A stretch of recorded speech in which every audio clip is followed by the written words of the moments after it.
We only have 15 more days as college football fans before we get to watch the highly anticipated college football playoff semifinal matchups, which will start off with Michigan taking on TCU in the Verbo Fiesta Bowl at 4 p.m. And then after that, we will move on to Ohio State taking on Georgia in the Chick-fil-A Peach Bowl at 8 p.m. I'm going to talk about Michigan versus TCU in another video, and I'm going to talk about Ohio State and Georgia here. I have made a previous video where I talked about both Michigan and Ohio State from a Big Ten perspective and what they need to do in order to win a national title and to rematch for the national title. These sets of videos are going to be a little different because there has been some updated information. There's been time that has passed, and I want to talk about specifically Ohio State in this video and Michigan in the other video and what both of those teams need to do. 3 keys for each team to win their matchup. Ohio State has the tougher matchup. That's obvious. You would also argue that Georgia, out of, the favorites, has the toughest matchup as well. The Peach Bowl is viewed, compared to the Fiesta Bowl, as the more entertaining and more anticipated matchup.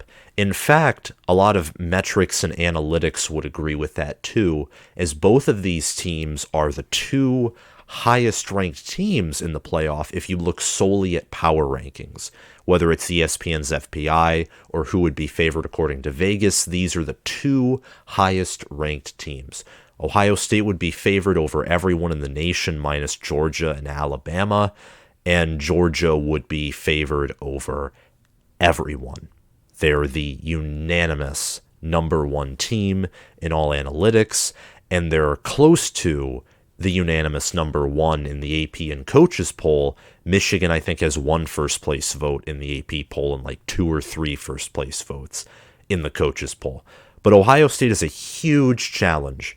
And one of the other challenges, on top of facing the number 1 team in the country, a team that is the most talented team in the playoffs, is that you're basically playing Georgia in a home game for the Dogs, as the Chick-fil-A Peach Bowl is in Atlanta. It's being played where, as always, it's being played where the SEC championship game is. And yeah, I guarantee you that stadium is going to be packed full of both Buckeye fans and Dog fans. Ohio State fans are some of the best travelers in college football, but best believe that just geographically, Georgia is going to have more of a home field advantage than not. It's not going to be a true neutral site game, in my opinion. It'll be a lot like last year's SEC championship game, where Georgia fans certainly outnumbered Alabama fans. But Alabama found a way to win. They achieved everything they needed to do to beat last year's legendary Georgia defense, a Georgia team that I think is better than this year's Georgia team. So it's not an impossible task for Ohio State to win this game. This playoff field, TCU versus Michigan, Ohio State versus Georgia, these 4 teams, I would say this might be one of the more competitive playoffs ever in the history of the college football playoff. Often that 4th seed, or sometimes the 4th and 3rd seed, legitimately has no chance at winning their semifinal game. They have absolutely no chance. There's an argument that this playoff is competitive because it's a down year in college football, which there is some truth to that, I admit. You could also have an argument that it's just really competitive, and that the transfer portal and some other things have, in fact, somewhat leveled the playing field. 2021 and 2022 saw a lot of competition between the haves and the have-nots in places that we would have never expected it. like Alabama for the past 2 years, has played in lots of close games with teams that we all thought they should just blow out, and they're incapable of doing it, just as an example. But Ohio State specifically, looking at them and how they match up with Georgia, I love Ohio State's offense and then pitting it against this Georgia defense. You have Jalen Carter, you have Nolan Smith. I definitely need to do more research on Georgia's defense, and I will do so along with their whole team before making my prediction video on it. But you have athletes there. You got Jalen Carter, you got Nolan Smith, you got Christopher Smith at the secondary, you have Kelee Ringo at the secondary. You have a lot of highly talented guys on that Georgia defense. You just do. But that Ohio State offense matches up with it very well because you got guys like DeJuan Jones, Paris Johnson Jr., you have C.J. Stroud, Mayan Williams is going to be close to 100% healthy, and him with Chip Trainium, who I will say reminds me of an Ohio State edition of Hassan Haskins, which it's helpful to have a power back like that. And then you have Dallin Hayden, and you can't forget Julian Fleming, Marvin Harrison Jr., Jackson Smith-Njigba's opted out of the college football playoff, and then you also have Emeka Egbuka. And matching, that up with Kelee Ringo, Christopher Smith, Malaki Starks, Kamari Lassiter, and Javon Bullard, those are the secondary starters, according to ourlads.com for Georgia. So got, Tyke Smith, Dalen Everett, Shakori Thomas, David Daniel Cisvana, and then Nyland Green. Probably butchered that one name. But that secondary and how it's played, how I saw it play versus LSU, versus Tennessee, there were opportunities for Tennessee to, open up that secondary, but Hendon Hooker was inaccurate, and Georgia got pressure against an offensive line that, if we're being honest, is less talented than Ohio State's offensive line. So here we are, and I like the matchup in the passing game that Ohio State has. I think Ohio State with, Mayan Williams, Chip Trainium, those are guys who can surge for extra yards. Those are yards after contact guys. And with Ohio State's offensive line, it's a better O-line than last year. I do expect that Ohio State will be able to run the football on Georgia in a way that I don't think any team has done all season long. They certainly have the potential to do it. And then on the defensive side of it, I also do want to mention that this Ohio State defense is the best Ohio State defense since 2019. If you exclude 2019, it's the best Ohio State defense since 2017. Maybe I'm going to say 2016. I don't think that this defense would give up 55 points to Iowa or give up 20 points to 2017 Michigan's offense with John O'Korn. I digress. This defense only allows 19.3 points per game. Georgia's allows 12.8. Georgia's defense is a whole nother animal. Believe me, it's better than Ohio State's defense. But I'm looking at matchups here. And Ohio State's defense, their weakness is their secondary. Specifically corners. They do have good safeties in Tanner McAllister and Ronnie Hickman, but Cameron Brown and Denzel Burke are a disaster. And outside of that, their defense all around is good, especially at linebacker with Tommy Eichenberg and Steel Chambers, JT Tuimoloau, Zach Harrison, and Jack Sawyer. Almost forgot his name. That right there is an elite pass rush rotation. And then you have Mike Hall, who I think is going to be healthy for the playoffs and will be an impact player in the playoffs like he was early in the season. That defense, if you can minimize the mismatches at corner, like do not put Denzel Burke on Brock Bowers or Darnell Washington, that will end in disaster. If Jim Knowles can manage the mismatches, I think that this defense can force Georgia to be one-dimensional, and by just playing a game where Ohio State's defense isn't overly aggressive, but they play kind of like an Iowa-type defensive game where they just wait for mistakes to happen. And that's a big if, but I think if Ohio State's offense can move the ball, they can target Kelee Ringo and, and Christopher Smith, and they can use those matchups. They can run the ball, maybe get CJ Stroud to run because no defense is going to be expecting that. I'd say at least test that out with some read options. A healthy Mayan Williams will help in the run game for sure. If Ohio State can move the ball at will and score a mix of field goals and touchdowns against Georgia's offense and against Georgia's defense and put some pressure on Georgia's offense to perform, Stetson Bennett might make some mistakes, especially if Ohio State can shut down Kenny McIntosh and Dejon Edwards and Kendall Milton. And I think they'll have an easier time against Georgia's run game than they will against, let's say, Michigan's run game, because the difference in talent at the running backs at that position between Georgia and Michigan. But Ohio State's path to victory, I think, revolves mainly around three keys. Special teams, I think, will be a factor in this game to a certain degree. Both special teams units are ranked relatively low in efficiency overall. Ohio State special teams efficiency is 72nd. Georgia's is 80th. By comparisons for the other two playoff teams, Michigan is 49th. TCU's 32nd. Ohio State has the superior turnover margin. They're 23rd in the nation to Georgia's 74th. And Ohio State is 55th in penalty yards. Georgia's 40th. So teams that all around outside of offense and defense are relatively average in discipline, I would say, maybe below average in some circumstances, but offensively and defensively overall, these are very, very elite teams. I think that Ryan Day on offense has to be aggressive. You cannot be conservative against this Georgia defense. You have to be aggressive, and you got to scheme Buckeye wide receivers into mismatches against Georgia cornerbacks and safeties. You have to do that.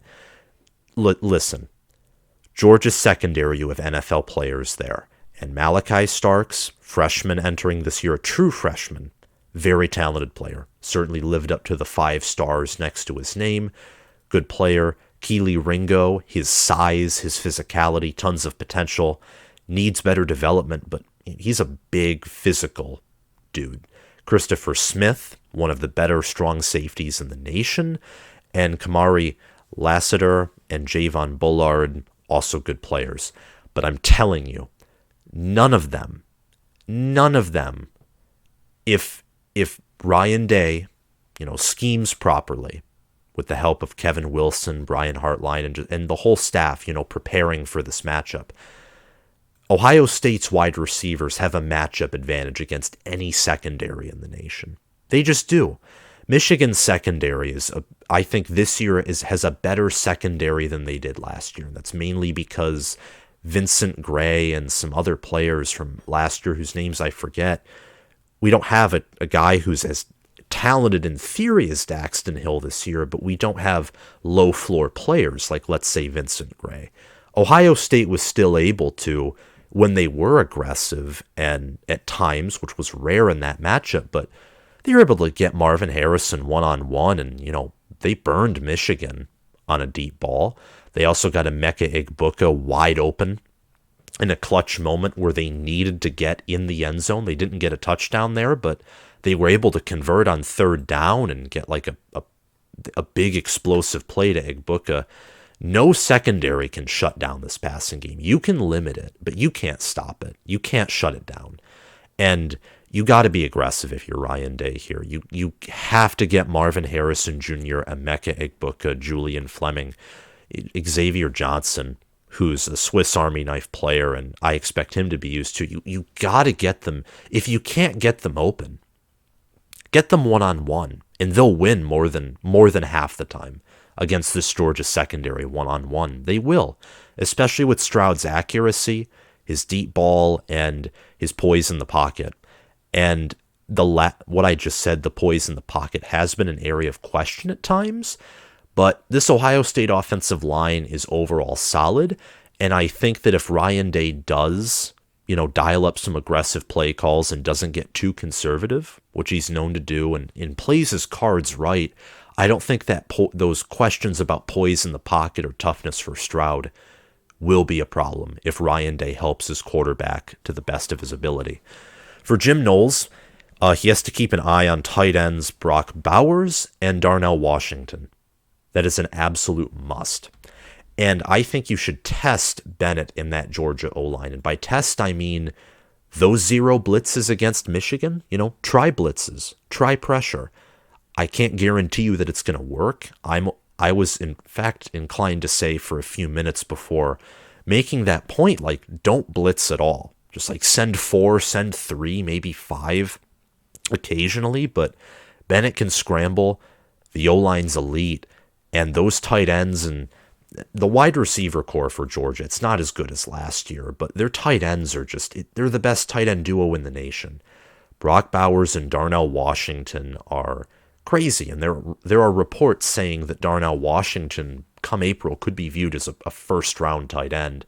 Brock Bowers, it'll be the same thing.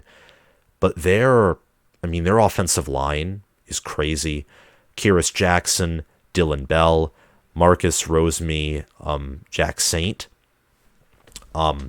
They do have wide receivers that do have some talent. Adonai Mitchell's another name, Arian Smith, Dominic Blaylock.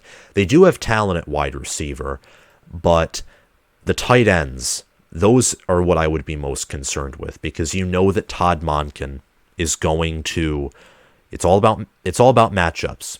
And Cameron Brown and Denzel Burke will not be able to do a thing against Brock Bowers or Darnell Washington in coverage. They just won't be able to.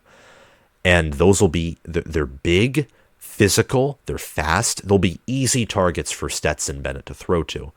And the reason why I say test Bennett in the Georgia O-line is if you test them and they're at full strength and they are what we think they are, well, Ohio State might get burned a few times. It just might happen.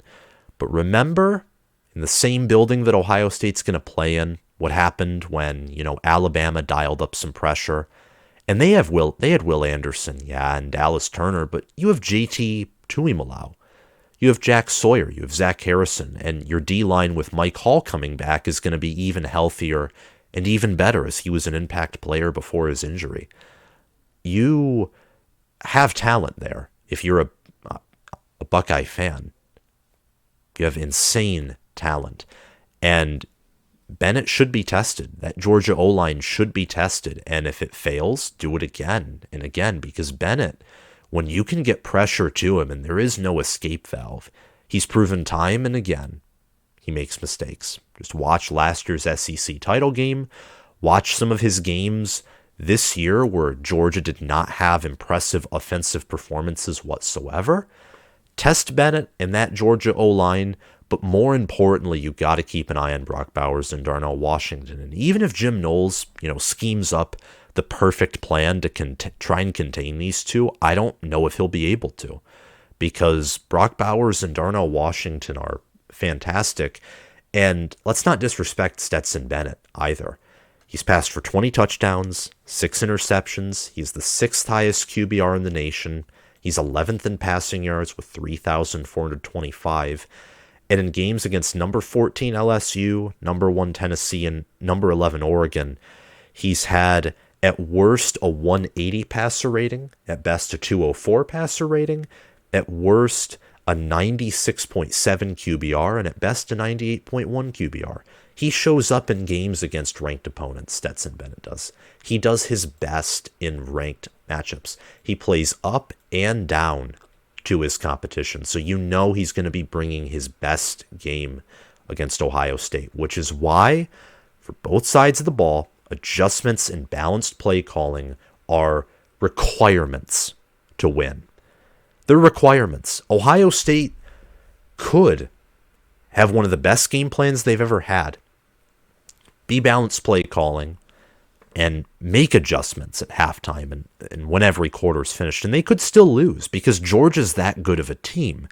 But if they just want to have a fighting chance to win, you got to do these things. You got to be aggressive on offense. You got to be willing to be aggressive on defense. Don't go to the opposite end of the spectrum from the Michigan game and get ultra conservative, because Georgia will beat you there too. They're just that good, but be balanced. Be malleable. Have backup options, for goodness sakes.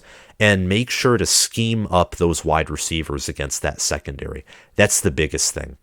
If Ohio State can force Georgia to play the game that Ohio State's comfortable playing, which is engaging in a shootout, then some of these other points that I've made might as well be mute.